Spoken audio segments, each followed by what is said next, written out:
नमस्कार दोस्तों। आज हम बात करने जाएं नेटवर्क टेक्नोलॉजीज और E2E नेटवर्क के बारे में। दोनों स्टॉक बहुत ही भागे और कल तो नेटवर्क टेक्नोलॉजी 14% भागा है। तो थोड़ा देखते हैं कि कैसे लग रहे हैं फाइनेंशियल्स और यहाँ से ये रैली कंटिन्यू करेंगी। तो एक बार मैं आपको दिखा देता हूँ कि क्या परफॉर्मेंस रहा है। तो आप देखिए कि पिछले 3 महीने में अगर आप देखें तो नेटवर्क टेक्नोलॉजी 20% भागा है। एक साल में 130%। लेकिन E2E नेटवर्क तो 52% और 38% 1 ईयर में भागा है। ओवरऑल आप देखें 5 साल का रिटर्न 151% रिटर्न है, तो जबरदस्त रिटर्न है। लेकिन कल ही ये 14% भाग चुका था। अगर हम लोग बात करें वैल्यूएशन तो देखिए महंगे हैं। नेटवर्क का ऑलरेडी 129 के पीई पे चल रहा है। और E2E नेटवर्क तो अगर पूरे साल का देखें तो अभी भी लॉस है। तो ऐसा नहीं कि सस्ते है। तो लेकिन ये क्यों भाग रहे हैं वो समझना जरूरी है। तो पहले नेटवर्क टेक्नोलॉजीज की बात करते हैं, क्योंकि at the end of the day कल ही ये इतना भागा है। So one of the biggest reason why ये भागा था वो क्योंकि जो एंट्रोफिक था उन्होंने 965 बिलियन का फंड रेज किया है। एंट्रोफिक यानी मैं यूएस की बात कर रहा हूँ। तो ऑलमोस्ट अगर आप देखें तो बहुत ही अच्छे लेवल पे, यानी उनका मार्केट कैप अगर आप गिने 965 बिलियन पे मार्केट कैप पे वो फंडिंग कर रहे हैं। यानी अगर आप समझो कि ऑलमोस्ट 80 लाख करोड़, यानी नो अपने रिलायंस से भी 8 गुना हो गया। तो वही हुआ है कि नो बहुत ही बड़ा मार्केट का और जबरदस्त फंड रेजिंग मिल रहा है। और इवन जो एनवीडिया का भी जो रिजल्ट आया वो भी बहुत शानदार रहा, और उसके वजह से कहीं ना कहीं एआई और कंप्यूटिंग में नो एक बुल रन आएगा। और इसीलिए आप देखो तो नेटवर्क टेक्नोलॉजी अच्छा खासा भागा है। अगर हम लोग थोड़ा और डिटेल में बात करें तो ये समझना बहुत ही जरूरी है कि ओवरऑल दोनों कंपनियां करती क्या हैं। क्योंकि देखिए आपको लगता है कि दोनों एआई में, लेकिन थोड़ा डिफरेंशियल है। एंड में मैं बात करूंगा कि आपको इस लेवल पे करना क्या चाहिए। लेकिन अगर हम लोग नेटवर्क टेक्नोलॉजी की बात करें तो वो एक सर्वर और सुपर कंप्यूटर की तरह काम करता है। ओके, सर्वर्स प्रोवाइड करते हैं, super computer much more like अ हार्डवेयर। वो हार्डवेयर में है। और वो पूरा एआई का जो इंफ्रास्ट्रक्चर होता है ना उसका सप्लायर है। और एनवीडिया से कॉल कहना है कि उनकी चिप्स यूज करता है। इसलिए एनवीडिया का जो रिजल्ट बढ़ा ना उसके वजह से भी नेटवर्क टेक्नोलॉजीज को कहते हैं ना बढ़ावा मिला। ओवरऑल वो गवर्नमेंट रिसर्च और कहते हैं ना एंटरप्राइज के लिए बहुत ही इंपॉर्टेंट रहता है। और ऑर्डर बुक ड्रिवन होता है, यानी वो हार्डवेयर है। तो डिमांड एआई की अच्छी खासी आने वाली, एक स्ट्रॉन्ग जीपीयूज चाहिए। तो उसमें ये उसके लिए ना नेटवर्क टेक्नोलॉजी बहुत ही यानी सप्लाई करता है एट द एंड होता है। तो हार्डवेयर बस वो ये कि हार्डवेयर अगर स्लो डाउन होता है तो इसको इम्पेक्ट आता है। जबकि E2E नेटवर्क क्या है? E2E नेटवर्क ऐसा नहीं कि वो हार्डवेयर में, वो है एआई क्लाउड प्लेटफॉर्म है, यानी वो कंप्यूटिंग करता है, क्लाउड सर्विस की तरह यूज होता है। और एआई इंफ्रास्ट्रक्चर ऑपरेटर है, वो सप्लायर है। जैसे मैंने बोला ना, नेटवर्क आपको सप्लाई करता है, हार्डवेयर सप्लाई करता है, ये कंप्यूटिंग करता है। तो ये दोनों में डिफरेंस है जो आपको समझना चाहिए। और वो जीपीयू क्लाउड रेंटल यानी क्या करते हैं कि वो कंप्यूटिंग करते हैं और वो बेसिकली सप्लाई भी करते हैं, यानी अपनी सर्विस भी देते हैं। सो वो किसके लिए यूज होते हैं? जैसे एआई स्टार्टअप होता है, डेवलपर्स होते हैं और एंटरप्राइज, उनके लिए काफी वो यूजफुल रहता है। तो ये बड़ा फर्क है। इसलिए उसमें ना हाई कंप्यूटिंग की जरूरत होती है। और वो उसमें क्या होता है, वो कमाते कैसे? जैसे नेटवर्क टेक्नोलॉजी हार्डवेयर बेच के कमाते हैं, ये क्या करते हैं सब्सक्रिप्शन दे के कमाते हैं। So that's a difference between the two. और जीपीयू यूटिलाइजेशन अगर स्लो डाउन होता है कि आगे जाके लोग एआई यूज करते हैं, कम कम यूज करते हैं, तो इनको प्रॉब्लम होगी। लेकिन वो लगता नहीं है, आगे जाके तो यूज ज्यादा ही होगा। तो ये मेन डिफरेंस है। अभी सिंपल एग्जांपल की बात तरह की बात कहूँ तो अगर एआई सर्वर्स की जरूरत है, जैसे 1000 एआई सर्विस की जरूरत है, तो वो सप्लाई कौन करेगा? वो नेटवर्क टेक्नोलॉजी जैसे सप्लाई करेंगे। और जो जो जीपीयू और वो है वो eight the end of the day E2E network करेगा। ठीक है, तो यानी आपको होपफुली आपने समझ गए होंगे। अभी आप ये दोनों ऑल टाइम हाई पे क्यों बैठे हैं? जैसे ये ऑलरेडी, जैसे मैंने बोला ना कि E2E तो फुल ईयर का देखो तो लॉस में, कि लास्ट क्वार्टर जबरदस्त रिटर्न दिया। कहते हैं ना क्वार्टरली रिजल्ट सब कुछ अच्छा रहा। लेकिन जो आगे जाके जो डिमांड है ना उसके लिए मार्केट बहुत ही नो ऑप्टिमिस्टिक है। जैसे एआई का मिशन है, इंडिया एआई मिशन, हमारे वहाँ एआई रिलेटेड बहुत ही कम कंपनियां हैं। ओके, और इसलिए ये प्रीमियम में रहती है क्योंकि एआई सर्वर, जीपीयू क्लस्टर और एआई डेटा सर्वर की बहुत ही डिमांड रहेगी। एनवीडिया की इकोसिस्टम नेटवर्क के पास है, तो वो eight the end of the day किसी को जाना है तो लोकल कंपनी में एनवीडिया आ जाती है। तो वो भी कहते हैं ना कि बहुत यूजफुल होता है, इसलिए उसकी डिमांड रहती है। और एआई कैपेक्स बूम आगे जाके भी रहेगा। अगर आप देखें तो इंडिया में जैसे ग्लोबल से माइक्रोसॉफ्ट हो या amazon गूगल मेटा काफी हद तक एआई इंफ्रास्ट्रक्चर में स्पेंड करने वाले हैं, और इंडिया में भी स्पेंड होगा तो डायरेक्टली इनको बेनिफिट मिलेगा। तो ये सब होने की वजह से ये डिमांड आप देख रहे हो दोनों कंपनियों में। तो वैल्यूएशन तो वो हाई रहेगा, क्योंकि स्ट्रीट बहुत ही पॉजिटिव है कि आगे जाके इन लोगों की डिमांड अच्छी रहेगी।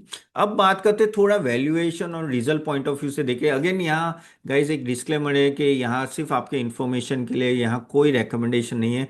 हमारे रिकमेंडेशन हम लोग हमारे मॉडल पोर्टफोलियो में देते हैं। अगर आप चाहते हो तो आप हमारा स्मॉल केसेस मॉडल पोर्टफोलियो देख सकते हो, मैंने लिंक कमेंट बॉक्स में दी है, बहुत ही अच्छा परफॉर्मेंस है, आप जाके देखिए। 400 प्लस जीएससी स्टार्ट होता है, it will be very very useful. ये जब मार्केट गिरा हुआ है तो it will be very handy.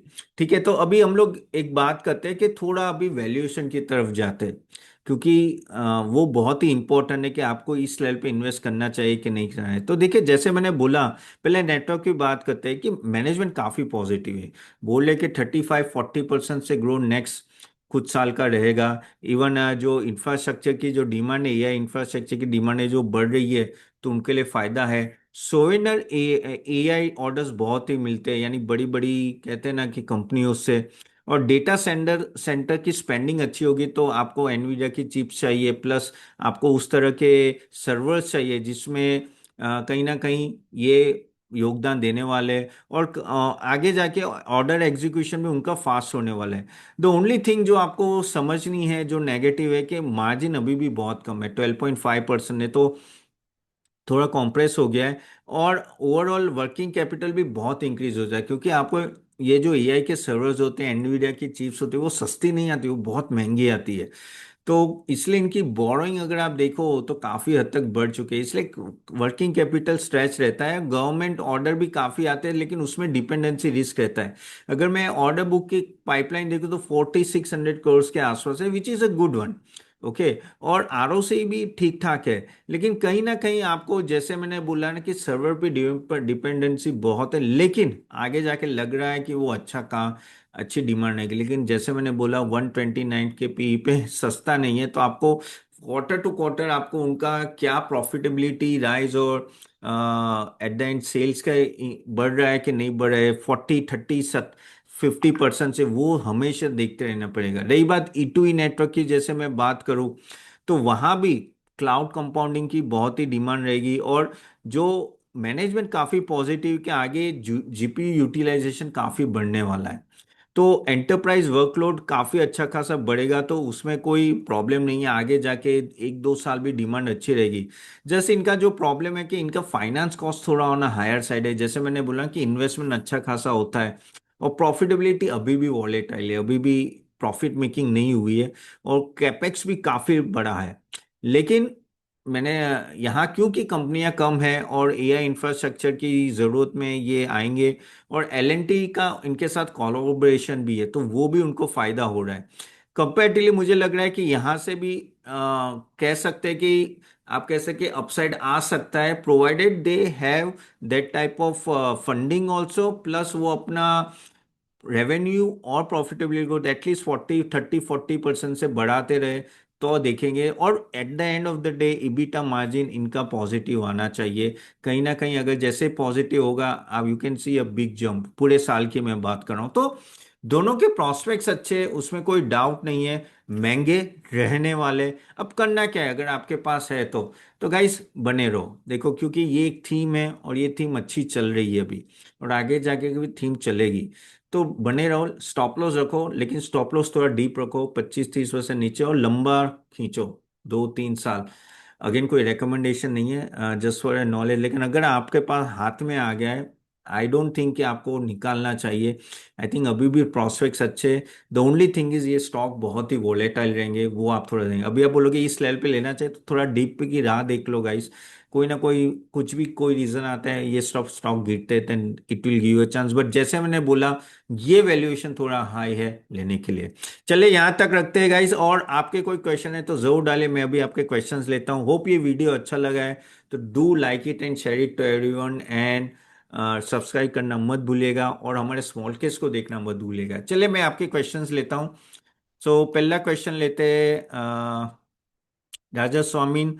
Sir very fine explanation, thank you sir, thank you Raja स्वामी।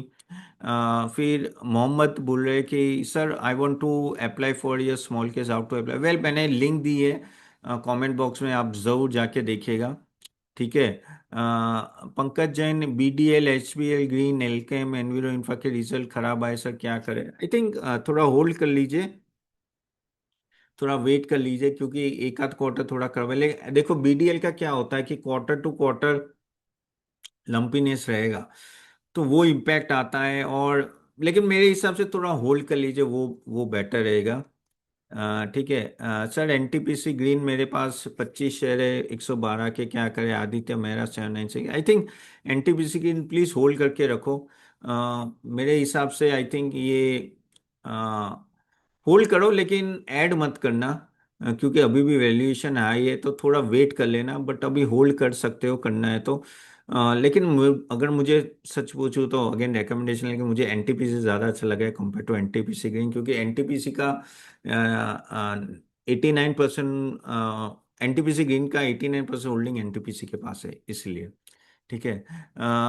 सुची 4616, सर नमस्ते, मेरा पोर्टफोलियो रिव्यू कर दोगे लॉन्ग टर्म इन्वेस्टमेंट?